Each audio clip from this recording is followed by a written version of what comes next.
Today I'm going to share with you two big blunders when it comes to home security. As a former CIA officer, I have a very unique perspective on home security and home defense. And very wealthy people, usually celebrities, they hire me to come to their homes and do a home security audit and analysis. And so I'm going to share with you how that works, what I do, so you can perform your own home security analysis. So these celebrities, they pay me a significant amount of money. I fly into them, I go to their house, and I usually spend the entire day checking the exterior, checking the interior, and I have two different checklists. One of the checklists is, I can't even remember, it's 95 points or 96 point checklist. And then I have another one that is similar. But the reason I use two checklists is because I go through my, let's just call it 95 point checklist, through the exterior, interior, and then I take the other checklist, which is very similar, but I go through it again. Because I want to make sure that I'm looking at two different checklists so I get that fresh eyes. I don't miss anything with the first one. So it's redundancy to make sure I don't miss a single thing when it comes to making sure these people's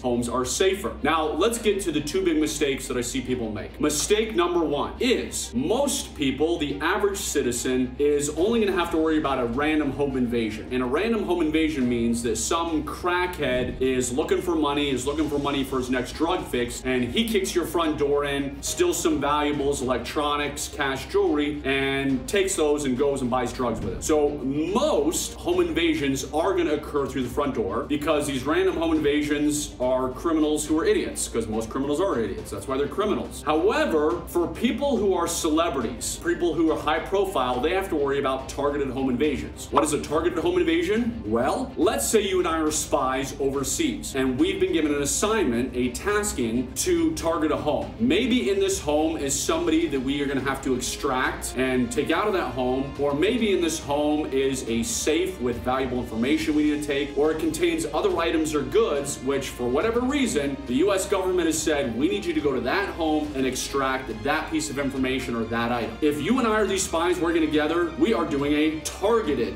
home invasion, right? We're not some crackhead who's going to kick in the front door. Meaning, if I'm assigned, if I have tasking to go after your house, you better believe I'm not coming in the front door. I am casing the exterior of that house, and I'm looking for the place that has the least amount of security, that is the least obvious. To give you an example, not too long ago, I did a home security audit where somebody brought me in, and they had a ton of woods backing pretty much up to their back door. And so I was checking out this house. I'm not going through the front door where it's well lit, where they have security cameras, where they have motion sensor lights, but the back of this house did not have enough home security. As I was checking it out, it was very obvious that there was a basement window where no lights were covering, where no camera was covering. So I'm not going through the back door in the basement, which had lights, which had security and all that. I'm going through a side window, which had the cover of darkness, which would have caused me no problems to get into. So that's what you need to think about when you're doing a home security audit on your own home. Even though, very likely, you're not, maybe you are a celebrity, maybe you are a billionaire, but most of us are not celebrities, most of us are not billionaires, and even though you're only probably gonna have to deal with that crackhead kicking in your front door, you always wanna plan and prepare for the worst. So pretend it's me coming after you, and we're overseas, and you've got something high value of the US government. Think, where are the spies coming? Where are they going to get? Because again, they're not coming through your front door. They're going to case your whole house, and they might case it for days, weeks, months, depending on who you are and what it is, till they find that most vulnerable place. So do that on your own home, find that most vulnerable place, and obviously make it not vulnerable. Make sure you have glass breaker alarms on every single window. Make sure you have motion lights, solar motion sensor lights over your whole house. So please do that. Please make sure that you prepare for those targeted home invasions. So that's a big mistake that people make, is only thinking a home invasion is going to come through the front door or a back door, and they don't look at the whole house. They don't look at the little windows and other places where a criminal might come through. Here's mistake number two. When I am doing these home security audits for people, like I said, it takes me a tremendous amount of time. I also teach people these who say, hey Jason, I can't pay you tens of thousands of dollars to come in, so can you teach me how to do it? And I'll go over, I'll give my checklist and everything, and they'll come back to me and they'll say, I did the home security audits, I found all these gaps, it was great. And I will say, okay, but did you do it all over again at night? And they're like, oh shoot, I forgot to do that. So when somebody hires me, I'm spending hours during the day on their exterior, interior, doing everything during the daylight. But after that's done, I come back at night and do it all over again. Because obviously at night, I need to see, hey, are there any light bulbs out? Are the motion sensor lights actually working, or are they not working? Do they have lights covering the whole exterior perimeter of their house, all the windows, all the doors? Or are there huge gaps where there is this gigantic window, which doesn't have a security camera anywhere near it, which doesn't have any lights, and if I were a criminal, that's the perfect place for the cover of darkness. So when you're performing a home security audit on your own house, absolutely do it during the day, but come back with a new set of eyes at night and make sure you do the audit again at night, because you're gonna pick up on a ton of things. You're gonna think, hey, I had this security camera positioned right, or I had this floodlight positioned right. During the day I thought it was, but during the night I realized that light was positioned wrong and it's not covering diddly squat. So please take the time, own security audit and analysis on your house. That few hours you invest is absolutely worth it, especially because crime is not going down. You already know the stats that a home invasion occurs every 15 seconds, and it's not gonna get worse because prosecutors are not prosecuting people. They get a slap on the wrist and they keep doing it again and again and again because they know they can get away with it. So protect your family. It's incredibly important you do this. And you want more home defense tips, which absolutely can save your life, make sure you click on the link below. Please also like, subscribe, turn on the ring notification, because I have a ton more videos coming your way, which will keep you much safer. I am former CIA officer Jason Hanson. God bless you, God bless your family. And I'm about to leave this hotel room and go conduct a home security audit.